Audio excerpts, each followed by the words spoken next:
opsir yang kedua, komandan kedua yang jadi tahanan ini. Kata raja, opsir kedua, saya Tuan Raja. Kamu sudah lihat temanmu, opsir pertama tadi? Sudah Tuan Raja. Mati kan? Mati. Kamu mau mati? Atau mau ikut saya? Keluar dari agamamu Islam dengan pangkat cukup, gaji cukup, rumah cukup. Bagaimana? Sudah Tuan Raja. Sudah apa? Sudah, jangan banyak omong.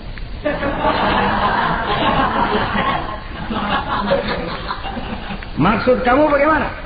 Saya sudah tidak sabar pengen nyusul teman saya yang barusan Tuan Raja. Saya tidak sanggup bayangkan bagaimana dia disambut oleh para bidadari di sorga, disambut oleh para malaikat dengan ramah tamah, menikmati kehidupan di alam yang penuh dengan keriduan. Oh Tuan Raja, sudah jangan banyak omong. Kalau mau potong, potong saya. Kata Raja, ini gilaan lagi dari yang tadi. Yang tadi masih bisa diajak berunding. Ini sudah minta dipotong. Ayo Algojo, potong. Dipotong lagi oleh Algojo. Putus lagi, berpisah kepala dengan badannya. Jatuh ke bawah, masih muter kepalanya kayak orang tawaf, ngaji lagi. Ayatnya yang dia baca, wujuhu yawma izin nadhirah, wujuhu yawma izin nadhirah, ila rabbiha nazirah. Wajah mereka pada hari itu berseri-seri, kepada Tuhannya mereka memandang, matanya terpejam dengan rapat, bibirnya senyum menghadap Allah. Syahid lagi yang ketiga ini. Nah, kata Raja, sekarang komandan opsir yang ketiga, panggil. Opsir ketiga, saya Tuan Raja. Sudah dengar nasib dua orang temanmu? Sudah Tuan Raja. Mati? Mati. Kamu bagaimana? Saya mau hidup Tuan Raja. Jadi kamu mau ikut saya? Mau Tuan Raja, saya mau. Mau meninggalkan Islam sebagai agamamu? Mau Tuan Raja. Mengkhianati khalifahmu Umar bin Abdul Aziz? Iya Tuan Raja. Daripada hidup saya kan, daripada mati mendingan hidup Tuan Raja. Daripada nggak punya apa-apa kan mendingan punya apa-apa. Baik, baik. Nanti saya musyawarah sama Perdana Menteri, kamu saya angkat jadi pejabat tinggi. Baik Tuan Raja. Akhirnya Raja musyawarah. Perdana Menteri, saya Tuan Raja. Ini opsir ketiga baik ini, mau ikut kita keluar dari Islam. Kita angkat jadi apa dia? Itu sih urusan Tuan soal angkat mengangkat. Cuman saya pikir-pikir kok aneh Tuan Raja. Aneh bagaimana? Ini opsir ketiga ini kok mau ya meninggalkan agamanya. Mau mengkhianati saudaranya sendiri. Saudaranya sebangsa, setanah air, seiman, sekeyakinan. Hanya karena ditawari oleh kedudukan, mau dia khianati. Orang itu kalau sudah mau mengkhianati bangsanya sendiri Tuan Raja, apalagi bangsa lain. Sekarang ini dia sopan sama kita karena kepengen selamat. Nanti kalau ada kesempatan, bukan kita yang ditikam dari belakang. Senjata makan Tuan. Jadi menurut kamu bagaimana Perdana Menteri? Menurut saya opsir ketiga ini komandan bejat. Masa orang bejat jadi pejabat, rusak rakyat. Malah orang dua yang mati itu orang bagus. Punya prinsip, punya pendirian. Nyawa taruhannya, iman tidak goyah. Itu malah kalau bisa yang dua itu dihidupin lagi. Orang punya pendirian.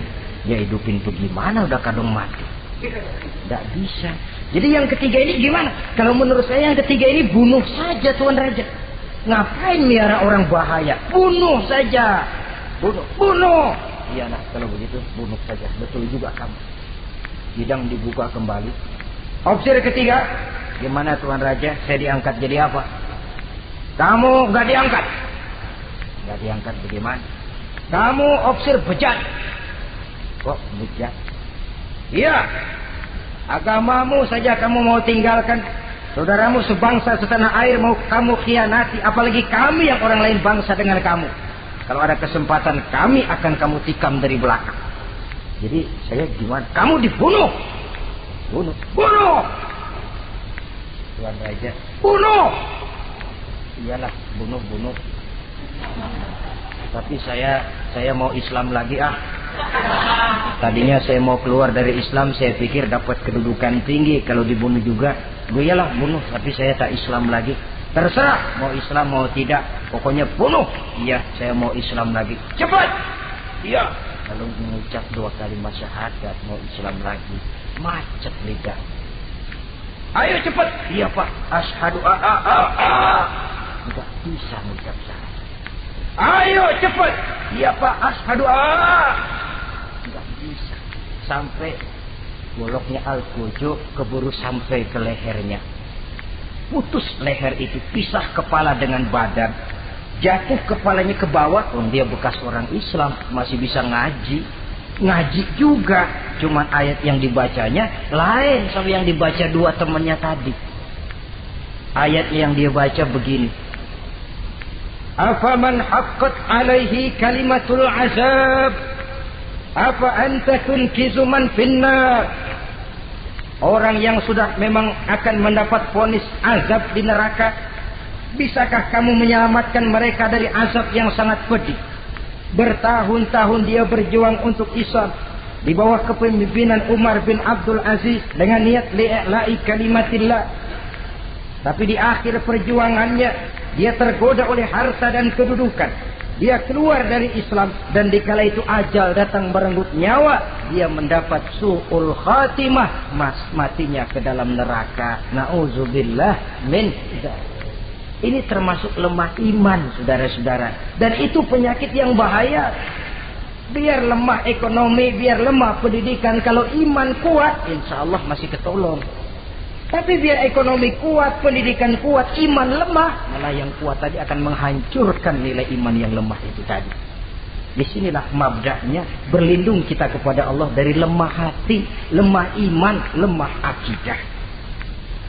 Baik, penyakit rohani yang ketiga, wa a'udzubika minal kasal. Aku berlindung kepadamu ya Allah daripada sifat penyakit malas. Malas adalah penyakit batin. Santai perlu, refreshing perlu. Tapi kalau tiap hari santai, apakah kita akan jadi generasi santai? Dan persoalan apa yang bisa kita selesaikan dengan posisi santai? An-Nisa ayat 95 menegaskan, La yastabil qa'iduna minal mu'minina ghaira ulid darari wal mujahiduna fi sabilillah. Orang-orang yang berjuang di jalan Allah tidak sama nasibnya dengan orang yang duduk saja gelenggam, gelohom, ayam-ayam tanpa ada uzur darurat, yang hanya menunggu keajaiban yang turun dari langit, menghitung bintang bertebaran di atas cakrawala. Tidak akan sama orang yang berjuang di jalan Allah dengan yang duduk gelohom, ayam-ayam, gelenggam, menikmati apa yang ada tanpa berpikir meningkatkannya ke arah yang lebih baik. Ma'asyiral muslimin rahimakumullah. Malas berusaha, malas beribadah adalah penyakit rohani yang ditiupkan oleh iblis ke dalam diri sanubari kita. Makin tinggi nilai iman, makin berat bisikan kemalasan itu. Namun kalau kita bentengi dengan bahwa malas kita hari ini akan membawa penyesalan bukan besok, bukan lusa, bukan minggu depan, bukan pula bulan depan, tapi barangkali tahun depan, 5-10 tahun yang akan datang, untuk masa depan yang lebih depan di alam kubur, di alam akhirat.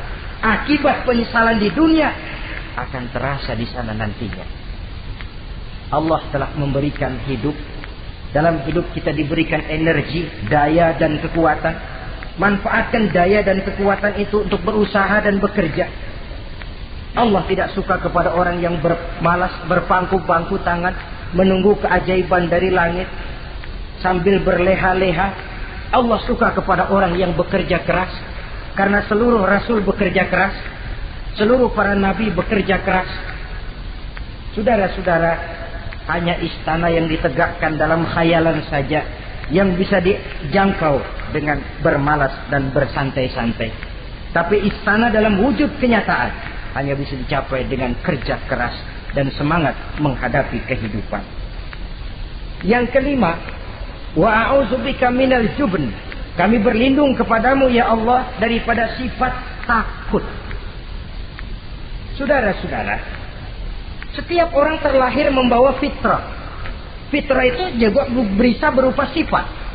Tiap orang punya sifat takut, tiap orang punya sifat berani. Lingkungan, pendidikan, pergaulan menumbuhkan mana yang lebih subur. Kalau takutnya lebih subur, dia akan jadi penakut. Kalau beraninya lebih subur, dia akan jadi pemberani. Masalahnya sekarang kapan kita harus berani, kapan kita mesti takut. Kan itu saja. Bahwa semua orang punya sifat berani, sebagaimana semua orang punya sifat takut, itu real. Tapi kapan kita harus berani, kapan kita harus takut. Agaknya surah An-Nisa ayat 77 cukup menjadi sindiran.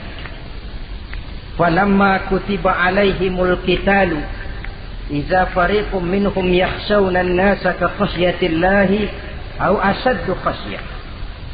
Manakala diwajibkan kepada mereka berjuang, maka sebagian daripada mereka takut kepada manusia seperti mereka takut kepada Allah, bahkan lebih takut kepada manusia daripada takut kepada Allah. Ini kan takut yang tidak beralasan. Tengoklah zaman sekarang, mereka yang menebarkan maksiat punya keberanian. Mereka yang bergelimang di lumpur dosa punya keberanian. Mereka yang melakukan penyelewengan dan menyesatkan manusia punya keberanian. Kenapa kita yang punya niat menegakkan kebenaran, membela yang hak, menjalankan sesuatu yang kita yakini sebagai benar, kadang-kadang dihantui oleh perasaan takut? Takut semacam ini yang jadi penyakit rohani. Mereka berani terang-terangan membuka judi. Mereka berani terang-terangan di tengah jalan umum membuka botol minum-minuman keras dan mabuk sempoyongan. Mereka berani terang-terangan di tempat ramai merampok dan menodok. Mereka berani korupsi, memakan uang yang bukan haknya. Mereka berani untuk sesuatu yang sesat dan menyesatkan.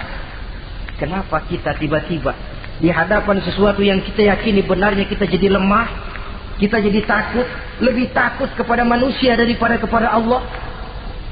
Padahal terkena kita penjara manusia paling banter seumur hidup kita. Tapi penjara Allah, nerakanya Allah, azabnya Allah, bukankah sesuatu yang mestinya harus paling kita takuti? Oleh sebab itu terutama generasi muda, bangkitlah. Tegakkan yang ma'ruf, hancurkan yang munkar sesuai dengan kemampuanmu. Dengan cara yang bijaksana tentunya. Tidak dengan cara yang frontal. Tapi yang saya maksud, kalau mereka yang berdiri di kubu kemunkaran punya keberanian. Kenapa? Kenapa kita yang berdiri di atas yang hak dan benar kadang ragu kalau kita tidak takut sama sekali? Saudara-saudara kaum muslimin rahimakumullah. Oleh karenanya kita takut, memang takut kalau harus melanggar perintah Allah. Kita harus berani pada saat kita merasa melaksanakan apa yang diperintahkan Allah. Berani terhadap melaksanakan perintahnya, takut kalau sampai melaksanakan larangannya. Jadi ada waktunya kita berani, ada waktunya kita takut. Dengan demikian, sifat penakut ini menjadi handicap, menjadi penghalang yang menghalangi kita daripada kemajuan dan kemajuan. Iya, Islam sih Islam, Pak. Tapi kalau nanti saya dipecat, anak saya makan apa, Pak? Islam sih Islam, Pak. Tapi ini risikonya, Pak.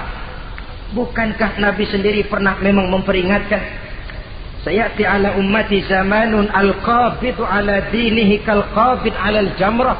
Akan datang satu masa di tengah umatku di mana pada masa itu orang yang konsekuen dan teguh memegang agama seperti memegang bara di tangan.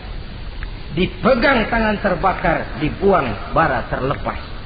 Konsekuen megang Islam, risikonya berat. Melepaskan dan masa bodoh terhadap Islam bertentangan dengan batin.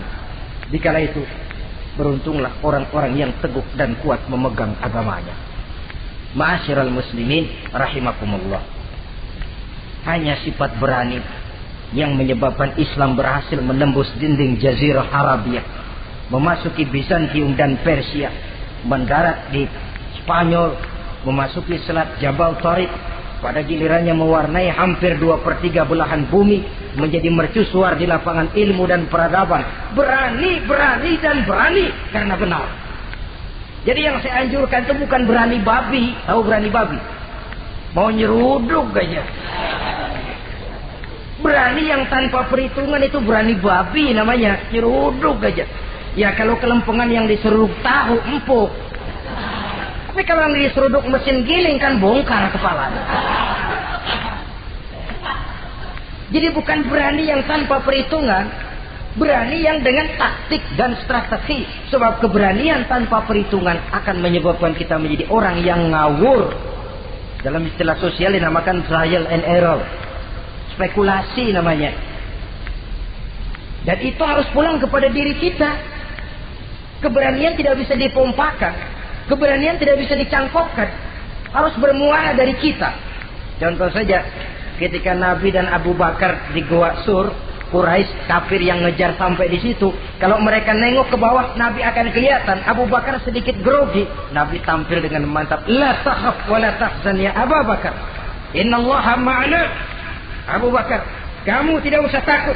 Kamu tidak usah khawatir. Allah bersama kita. Keberanian timbul. Karena yakin ini jalan Allah, yakin Allah pasti akan bela. Ya, keberanian itu nggak bisa dicangkokin. Nggak bisa cuma teriak, saudara-saudara, jangan takut, Allah bersama kita. Mulutnya. Tapi kalau hatinya juga perang. Apa iya? Itu sudah tertarung di kaki sendiri. Jadi memang harus ada variasinya. Ibarat pepatah, tukang joget yang baik ngerti irama gendang. Kalau kita terlalu keras, gampang dipatahin orang. Kalau kita terlalu lemah, diinjak terus. Mestinya tahu kapan mesti keras, tahu kapan mesti lemah lembut. Saudara hadirin yang saya muliakan. Baiklah ya, itu penyakit yang kelima. Penyakit yang keenam, wa a'udzubika minal bukhl. Kami berlindung kepadamu ya Allah daripada sifat bukhl. Pelit bin kikir alias medit. Ini penyakit rohani. Kenapa seorang bisa kikir? Karena dia tidak sadar. Pokoknya duit saya ya keringat saya. Dia tidak sadar bahwa itu amanah. Dia tidak sadar bahwa dia kadang-kadang diberikan kehormatan oleh Allah untuk menjadi keran yang menyampaikan rezeki kepada orang lain. Rezeki dia cuma lewat tangan saya. Orang bakti yang nggak punya pikiran begitu. Yang ada yang di kantong saya, keringat saya sama orang lain kagak ada urusan. Kalau dia sadar, rezeki saya cuma lewat tangan, rezeki dia cuma lewat tangan saya. Dia berfungsi sebagai keran, rasa bakhil itu tidak perlu ada. Yang kedua, orang bisa bakhil karena jama'a mala wa addada. Suka ngumpul-ngumpulin harta lalu ngitung-ngitung. Ngitung. Orang kalau terlalu ngitung kan yang ada kurang melulu. Kebangetan ngitung melulu. Aduh, 10.000. Kalau 15.000 aja enak aturnya. Dapat 15.000, tanggung dikit lagi. Kalau 20 aja cukup dan nih. Yang nggak pernah cukup sesungguhnya.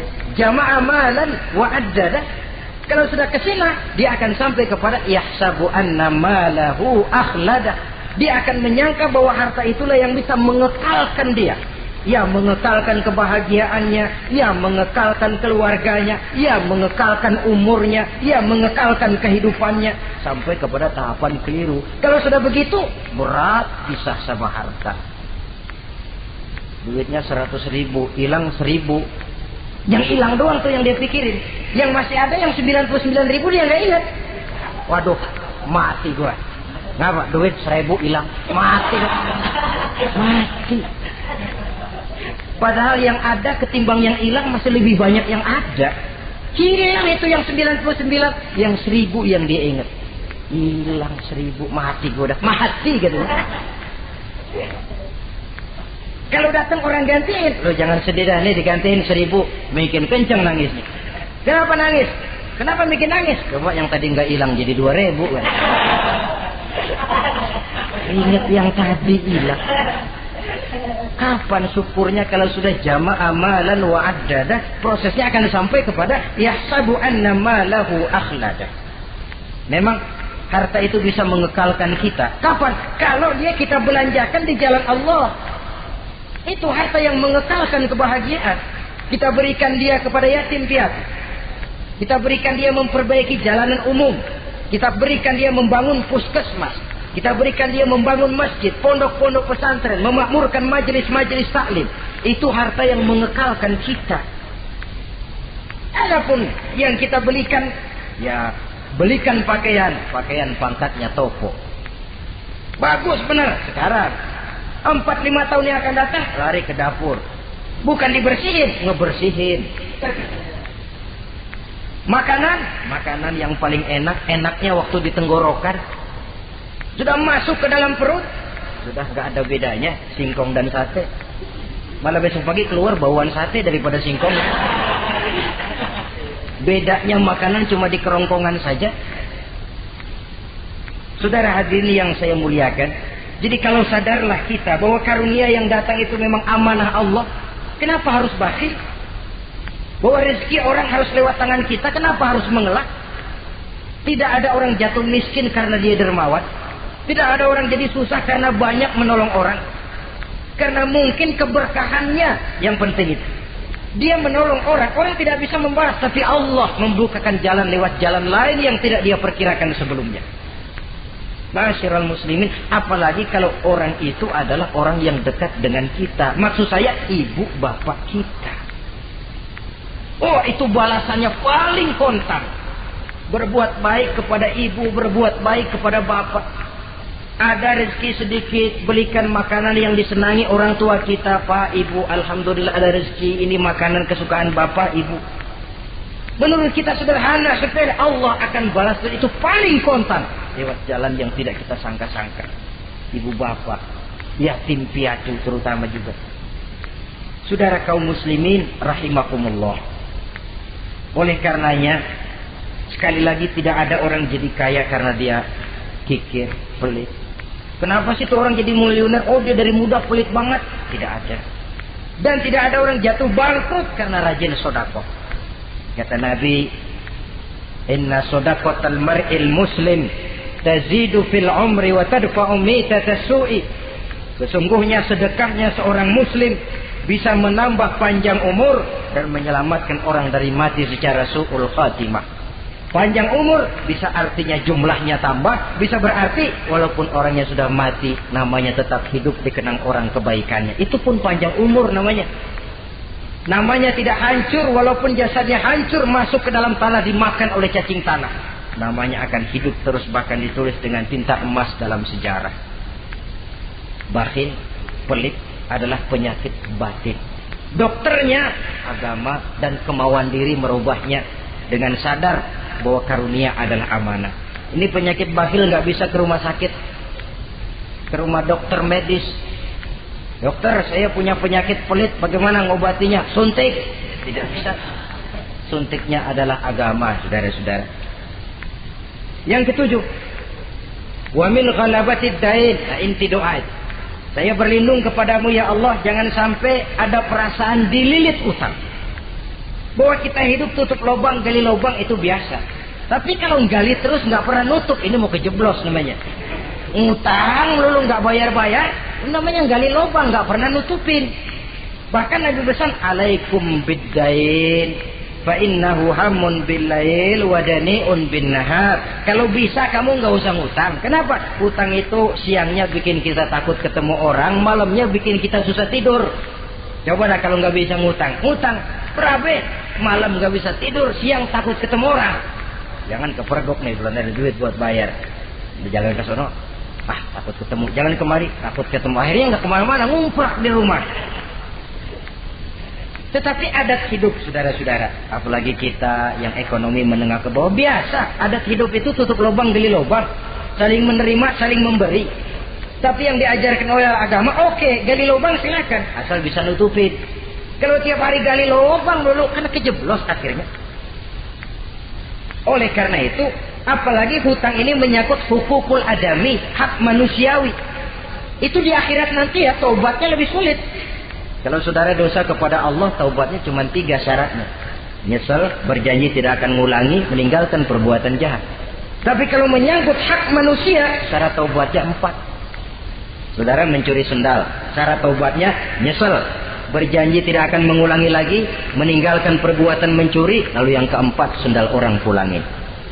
Atau minta maaf dan minta ridho dari yang bersangkutan. Sebab ini menyangkut hukukul adami, hak manusiawi. Nggak bisa saudara nyolong sendal, taubat langsung kepada Allah, taubat Tuhan, nggak lagi-lagi nyolong sendal. Tapi sendal orang dibekap terus. Ya belum. Nah, termasuk masalah hutang ini. Ma'asyiral muslimin rahimakumullah. Jadi silahkan gali lubang, asal ada kemungkinan untuk nutup. Dan pada saat kesempatan untuk nutup datang, tutup dulu supaya besok bila bisa gali lagi. Dan kita kadang-kadang kalau ngutang begitu datang rezeki aja giliran mau bayar, rasanya kan berat. Masih ada keperluan lain. Datang yang lagi anu aja dapat tar. Datang lagi sok. Datang lagi tar. Datang lagi sok. Kalau tar sok saja nembak terus, ya kapan-kapan mau kita bisa tutup itu lubang. Ma'asyiral muslimin rahimakumullah. Yang terakhir, penyakit batin waqah rijal. Kami berlindung kepada-Mu ya Allah, jangan sampai kami hidup di bawah bayang-bayang orang lain. Jangan sampai kami hidup di bawah pengaruh orang lain, hidup disetir orang lain. Badan merdeka tapi jiwa budak. Badan merdeka tapi mental budak. Kita hidup jadi robot. Kemana saja yang nyetel arahkan ke situ kita berangkat. Hidup tanpa prinsip. Rijal. Hidup jadi bayang-bayang bagi orang lain. Alangkah tidak nikmatnya. Kehilangan kepribadian, tidak punya sikap mandiri. Itu pun penyakit rohani. Karena pada akhirnya nilai kita ditentukan oleh kepribadian kita. Kebesaran tidak bisa dengan nyempeng kepada orang lain. Kekayaan tidak bisa dengan mengakui leluhur. Pribadi kita, sepanjang kita masih hidup di bawah bayang-bayang orang lain, sepanjang itu kita tidak akan pernah punya kepribadian. Dan bila kita tidak punya kepribadian, maka orang tidak akan pernah mencatat kita dalam kehidupan ini. Nah, inilah pertemuan kita yang singkat. Mudah-mudahan ada manfaatnya. Terima kasih dan mohon maaf. Wassalamualaikum warahmatullahi wabarakatuh.